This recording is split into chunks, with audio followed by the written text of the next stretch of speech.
In update 52, the Mermonkey has been given a lot of changes, including a few price buffs and range buffs when it comes to the bottom cross-pathing with its EchoSense network.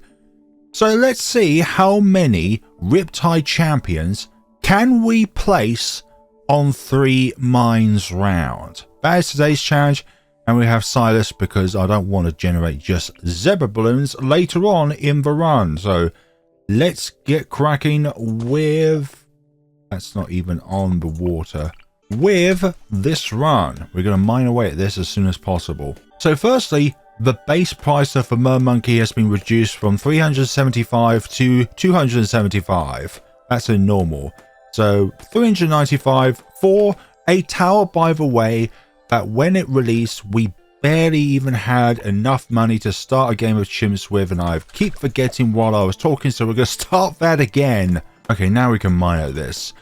And also Riptide Champion, which I think is the biggest buff to the middle path Mermonkey in this update, has had its projectile speed increase 100 to 110, but more importantly, its price has been reduced from 1900 to 1100. An 800 monkey money difference. For goodness sakes, get your lead popping extremely early, why not? EchoSense network price has been reduced from 380 to 280. Again, that is normal difficulty prices.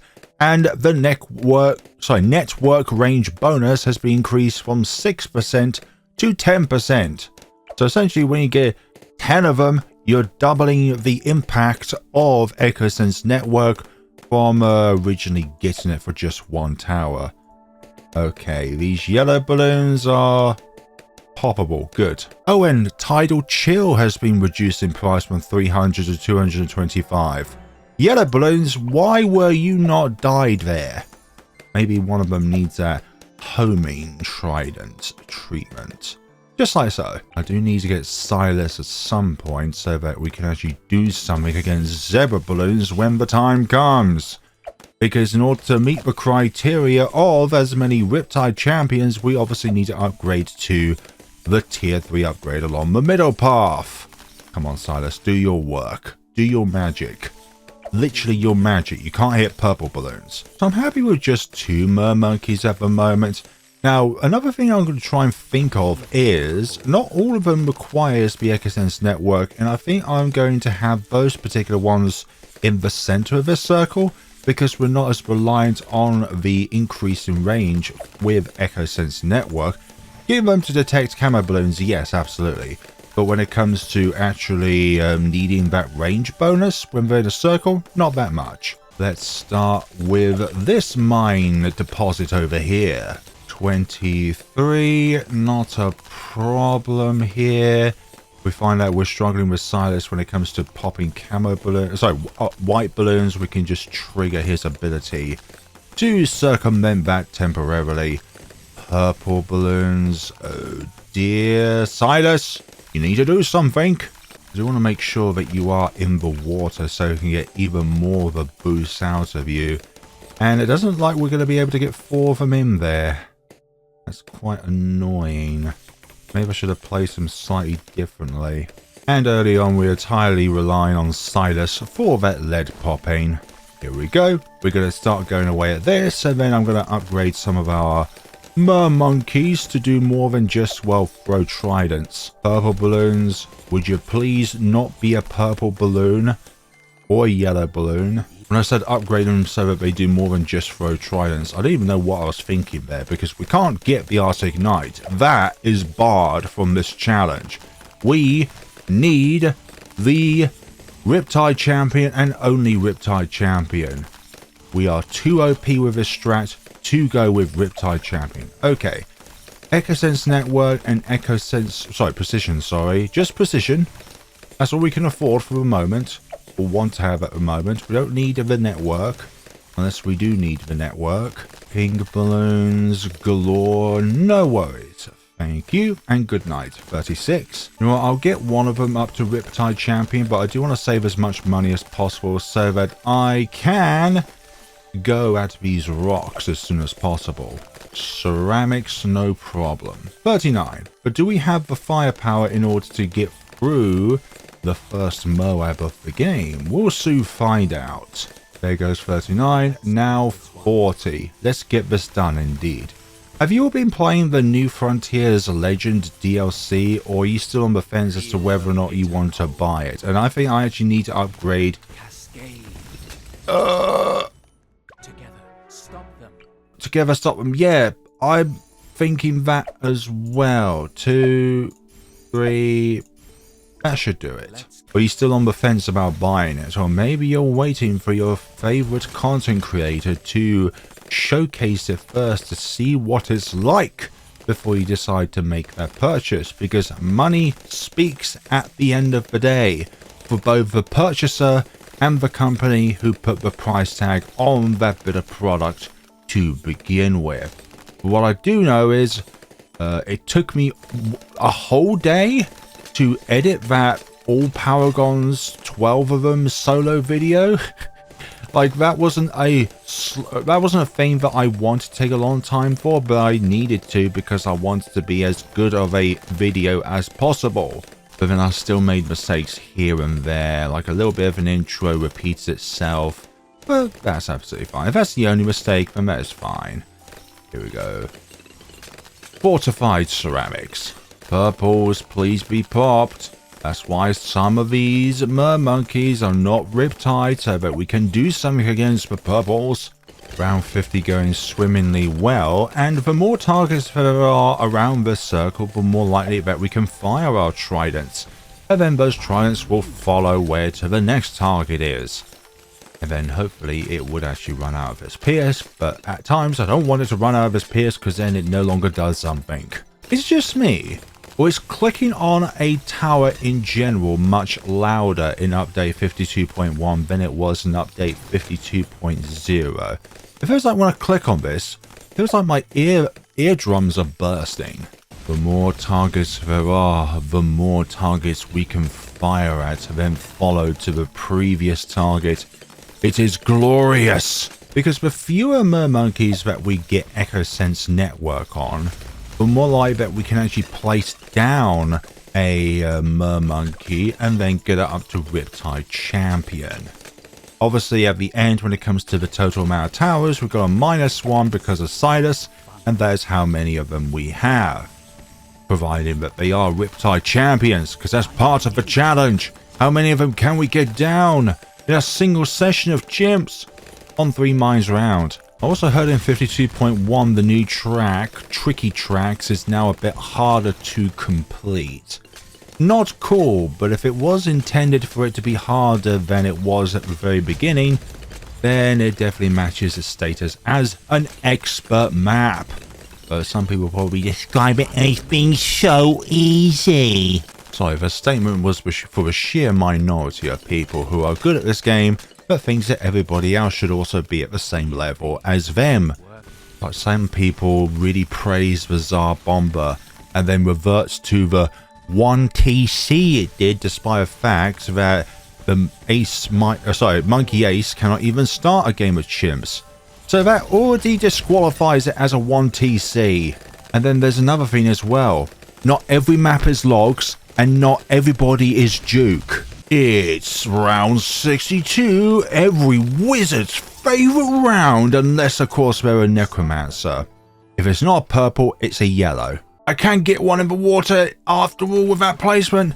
We've got 10 of these in the water. Okay, they're all going to be upgraded to 022, and I'm going to have only 3 of you as Riptide Champions for the moment. By the way, that range is massive. I think Ninja Kiwi's overtuned the mermonkey. Like, really overtuned these mermonkeys. Because in the water, but then again, not every map has water on it. But that is such a large amount of range. But then again, you can get the Lord of the Abyss down to make some artificial water for your mermonkeys to get that bit more range. But look at that range. Look at it. And it's going to get even bigger if you ever buy Popseidon. For goodness sakes, that is like, you could probably affect pretty much a lot of maps with just the Popseidon. Yes, I say just Popseidon because probably at some point in the future, a few years down the line or several years down the line, we will get the Mermonkey Paragon.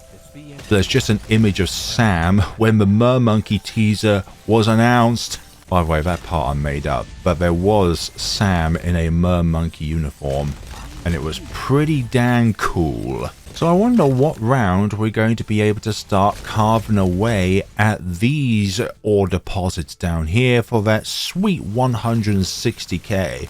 Essentially, we're getting 60k back. Yeah, Ninja Kiwi just made it so that if you wanted to just use Mermonkeys in Rogue Legends, it's now even easier. Because your access to being able to pop lead balloons has now become pretty much guaranteed.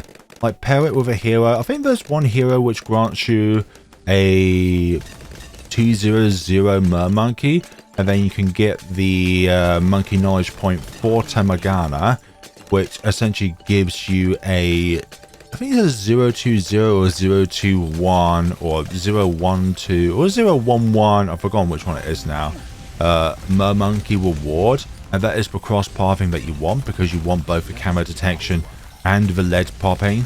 So it's looking like it's going to be around 74 click on you, and that is definitely what you call a very early purchase. Perhaps you could have done it on 73 or 72 if you're able to get through the other rounds by not clicking on some of these. I forgot to upgrade you actually.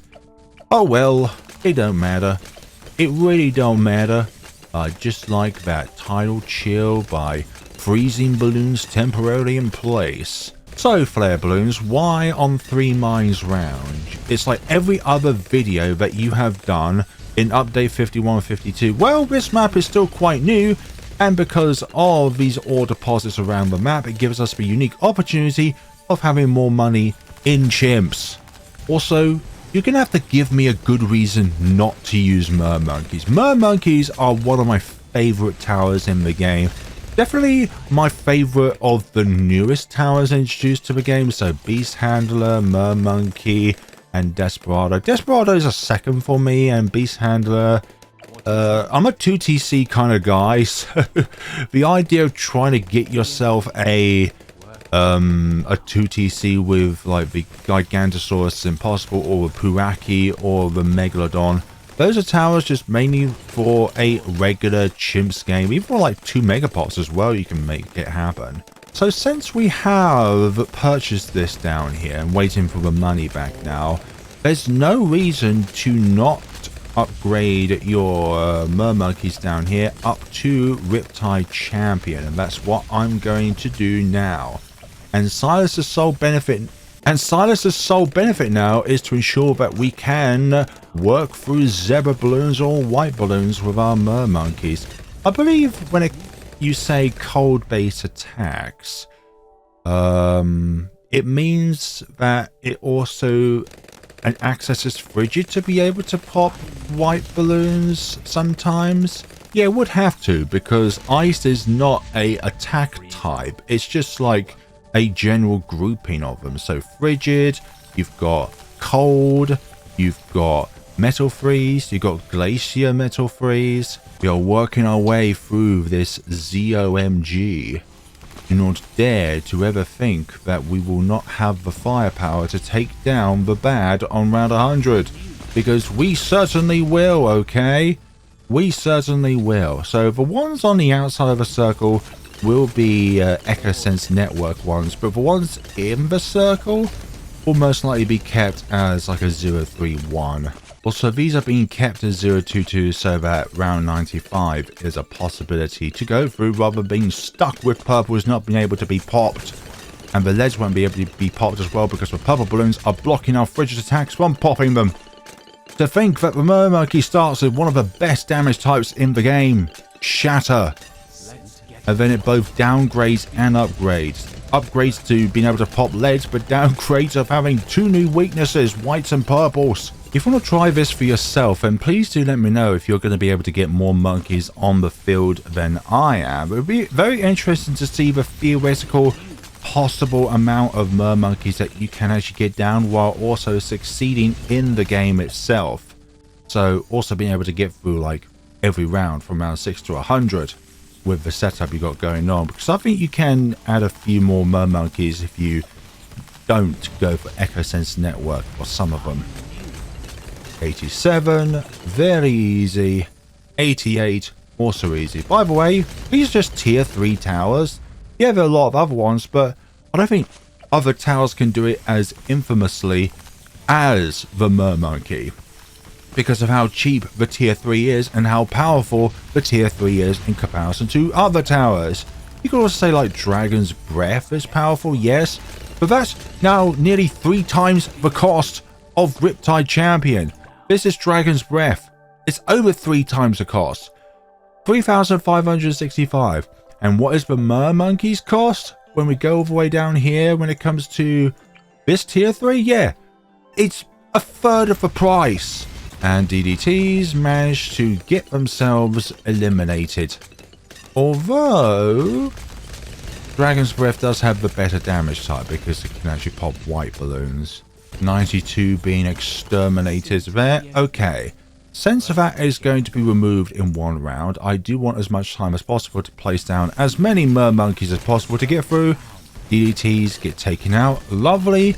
And we have reached round 94 and a big fat steaming bank amount there. This is going to take a while. Mom, I would like a Mermonkey army. Don't worry, little one. We've got a Mermonkey army at home. Meanwhile, Mermonkey army at home. Turn you back on. And as soon as all these purple balloons are decimated, we are going to upgrade all of our title chills to Riptide Champion. Here we go. 1, 2, 3, 4, 5, 6, 7, 8. I'm doing this very carefully so I don't actually I can't even miss upgrade these to Arctic Knight. I now got no more money in the bank, but we can still get even more Riptide Champion because that's how we roll around these parts. There is always room for more Riptide Champions. You just gotta envisage the dream. And Silas is at level 16, so he's not far off from reaching the dream level of 20, but obviously that's not going to be a thing in this video. Okay, another one there. And we are going to pause on round, or this round here, so that we can place down some more Riptide Champions, because there's no such thing as too many of them. Okay, I think this is the maximum amount that we can get in this run. I'm sure another player will be able to try and not buy EchoSense Network for as many of these Mermonkeys. Perhaps these front ones here may not have the EchoSense Network to place down a few more, but I just feel like that the circle here is, it can avoid needing that. But now this abomination is gonna go down. I just realized we haven't used Silas's abilities even once throughout this run. Your only role here, Silas, is just to prevent the whites and zebras from going out of control. Yeah, this bad. You're gonna have a really bad time, for goodness sakes, because you're already down 50% of the way through your health, 3/4 of the way through your health. You're about to make your final lap of the track. The DTs are gone. And you, ZMGs, and everything else there do not stand a single chance. 116 Riptide Champions down. That is a bit of an overload when it comes to tier 3 towers. You probably could get another Riptide down or something if you didn't have Silas, but I was worried about these weaknesses. Purples, we can obviously just avoid them after round 95. And there's lots of blinking as well. Just realize that all the Mermonkeys are blinking very inconsistently as well. So that, folks, is Riptide Champion spam, anyone. It is viable, and you can do it even more so through the update 52 changes to the Mermonkey and this map being the map that it is. And then there's how well the Mermonkeys did in the mid-game, so that we can actually, you know, purchase all of these ore deposits to begin with. So there we go. Thank you all so much for watching, everybody. Please let me know what you thought of the video down in the comments sections below. And if you try out this challenge for yourselves and get even more than 116 Mermonkeys on the field, because do remember, heroes are towers. Okay, I'm thinking about that one time when somebody commented, this is a 1TC because hero doesn't count as a tower. It does. It shows up on the statistics. Shut up. Thank you all so much for watching, everybody, and take care of yourselves. And thank you to everybody that has been using my creator support code. It's mainly been for the Frontier Legends DLC, and I self-funded myself as well, you know. I can purchase stuff and I get a tiny slice of the money back. You know, I could have just done another creator support code. You know what? I'm going to do another support code here so that you can all support this relatively small content creator called H-Bomb. There we go. And that is that. Thank you all so much for watching, and take care of yourselves.